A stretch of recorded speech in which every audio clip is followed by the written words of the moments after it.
Hola, buenos días. A continuación vamos a presentar nuestra comunicación del proyecto de investigación. Para ello me acompaña Raquel Morales Casaña, miembro del equipo investigador, y en este caso pues Nieves Moyano, que ha coordinado el siguiente proyecto. Para ello vamos a compartir la diapositiva que iremos comentando.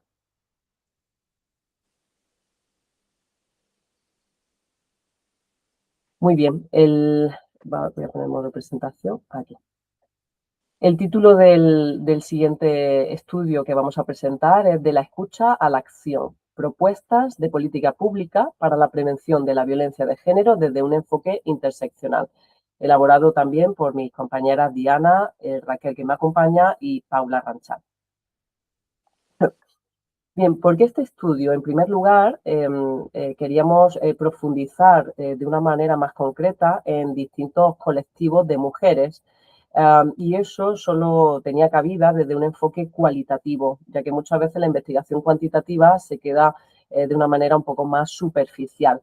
Por ello queríamos enriquecer y profundizar en la percepción de la violencia de género para la mejora de las políticas públicas, pues dando voz a distintas realidades de mujeres que comentaremos a continuación, concretamente de distintos colectivos.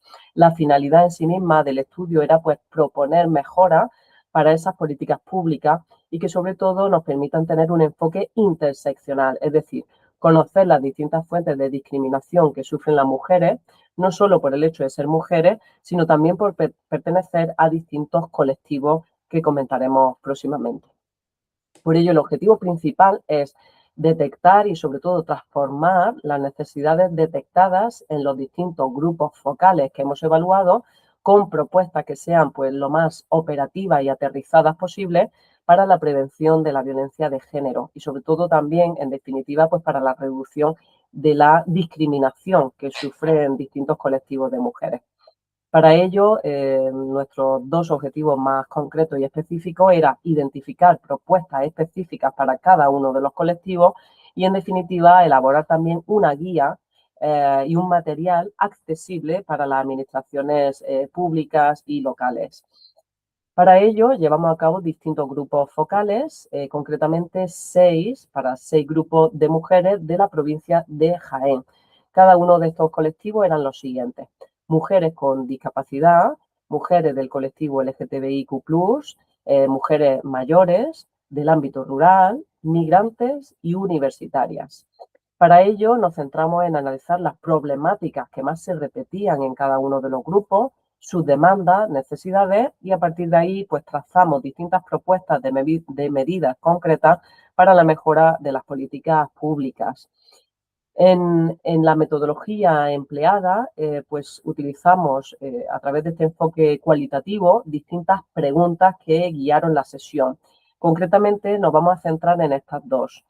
¿Qué deberían hacer los servicios e instituciones para que más mujeres se acerquen, confíen y usen los recursos disponibles? ¿Y qué cambios prioritarios haríais vosotras si pudierais rediseñar la respuesta institucional a la violencia de género en Jaén? Estas dos preguntas pues, fueron realizadas a los 6 grupos que hemos comentado con anterioridad. A continuación, mi compañera Raquel va a describir en más detalle los resultados a los que llegamos en cada uno de los grupos focales. Bueno, pues como bien ha dicho Nieves, yo voy a empezar hablando de los resultados, que en este caso son las medidas que las participantes del estudio solicitaban cuando se les preguntaba por las necesidades que tenían. Quería además mencionar algunas de sus frases literales porque creemos que reflejan muy bien por qué estas medidas son tan necesarias y sobre todo cómo viven ellas sus barreras particulares. En primer lugar, las mujeres LGTBIQ+, piden reconocer su doble vulnerabilidad, que los protocolos incorporen el estrés de minoría como un factor de riesgo y también, sobre todo, que el personal entienda que el miedo al rechazo pues, dificulta especialmente este paso de pedir ayuda. La segunda sería, como bien una de ellas decía, tratarlas como personas, con humanidad y no como si solo fueran casos. Por ejemplo, usar su nombre sentido siempre, proporcionar espacios con privacidad asegurada o usar un lenguaje que sea accesible para ella y no dificulte los trámites. También piden reforzar la seguridad en los espacios de ocio y establecer protocolos anti-LGTBI-fobia, porque una participante denunciaba que hay porteros que cometen agresiones homófobas en los sitios de ocio principales. Además, también piden que se supervisen los recursos externalizados, es decir, que exista una cláusula obligatoria de no discriminación. Porque, por ejemplo, una de ellas nos contó que el piso de acogida lo gestionaba una entidad religiosa y pues ella no se sentía segura hablándoles de su identidad. Las mujeres universitarias, por su parte, exigían, sobre todo, un protocolo universitario que sea efectivo de verdad, que proponga medidas de acción que sean inmediatas cuando el agresor es un compañero o un docente. Esto es muy importante en casos como los que nos contaron, en los que, por ejemplo, una profesora le dijo a una chica que se trajera una chaqueta para taparse porque los profesores no iban a poder concentrarse para dar clase. También piden una atención judicial digna a las mujeres jóvenes, porque sentían que las trataban como si por ser jóvenes no tuvieran criterio. La tercera sería abordar la violencia digital, el acoso por redes y la difusión de imágenes no consentidas. Y por último, de nuevo, mejorar la seguridad en el ocio nocturno, que haya puntos violetas fijos donde ellas salen y también que el personal esté formado para poder identificar y actuar en situaciones de riesgo para ellos. En cuanto a las mujeres con discapacidad, la demanda principal sin duda era el trato digno y directo, que dejaran de hablarle al acompañante y empezaran a hablarle a ella, a mirarla a los ojos. También pedían que los materiales fueran accesibles, poder tener información sobre violencia de género y lectura fácil, con pictogramas y sin muchos tecnicismos. La tercera es adaptar los procedimientos a ellas, haciendo entrevistas guiadas y sobre todo asignando a una persona de referencia estable para no tener que repetir su experiencia cada vez. Por último, y esto es algo súper importante, hablaban de reconocer su vida afectiva como un posible espacio de violencia, porque el control que se ejerce por los cuidadores o la dependencia instrumental no suele aparecer en los protocolos de detección. De hecho, una de las participantes nos compartió que había utilizado la vulnerabilidad, que habían utilizado la vulnerabilidad que tenía de adolescente para abusar de ella. En cuanto a las mujeres del ámbito rural, de lo que más se habla es de la distancia y del miedo al control social principalmente. En primer lugar, solicitan acercar los recursos al territorio. Dicen de forma muy clara que si tienen 30 kilómetros por delante y no tienen carnet, pues no pueden ir a pedir ayuda. Y por eso piden que haya una profesional itinerante, también que haya puntos de atención en la farmacia o en el consultorio, al final en sitios en los que ellas tienen confianza, y transporte confidencial hacia las ciudades. También hablan de horarios que encajen con su vida, que haya citas, por ejemplo, en horario de tarde o los sábados por la mañana, que es cuando ellas pueden salir sin tener que justificarse tanto. Lo tercero es gestionar el miedo al control social, garantizarle explícitamente la confidencialidad, porque como ellas mismas nos dijeron, si vas a pedir ayuda, luego el pueblo entero se entera y la mala eres tú. Y por último, la prevención comunitaria, que consistiría en sensibilizar sobre la violencia de género en las asociaciones de mujeres rurales que ya existen y, por ejemplo, pues implicar y formar a los médicos y médicas de cabecera como posibles agentes de detección. En las mujeres mayores, las medidas que solicitan son, primero, garantizar atención adaptada, con lenguaje sin tecnicismo y, sobre todo, reconociendo que hay muchas de ellas que no identifican como violencia lo que vivieron. También consideran muy importante implicar a los hombres, llevar la formación a los espacios donde ellos ya están, porque ellas nos contaban que a las charlas de igualdad solo acuden mujeres que ya están muy bien informadas.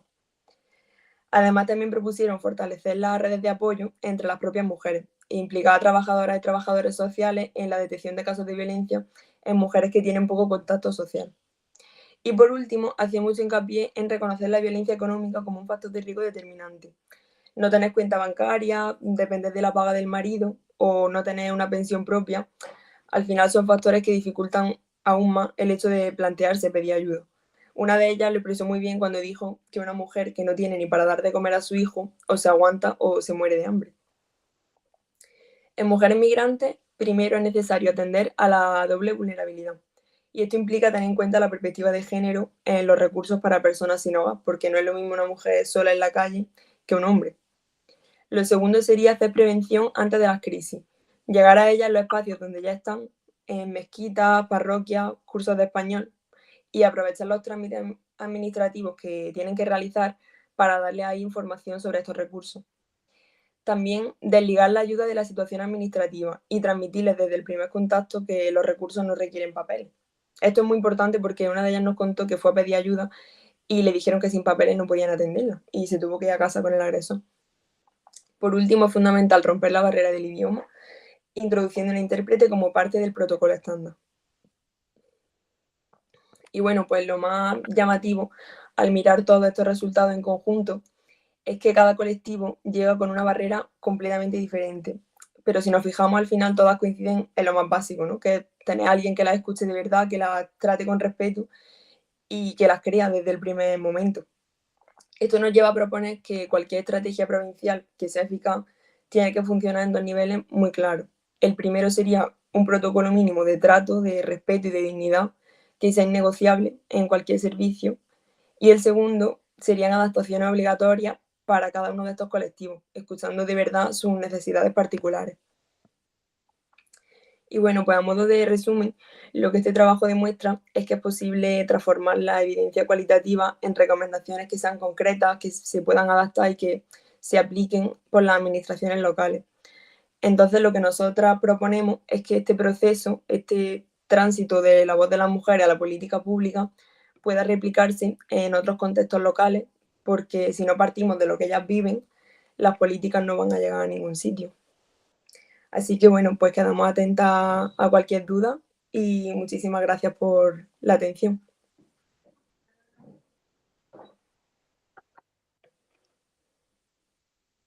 Estupendo, muchas gracias. Quedamos atentas. Gracias.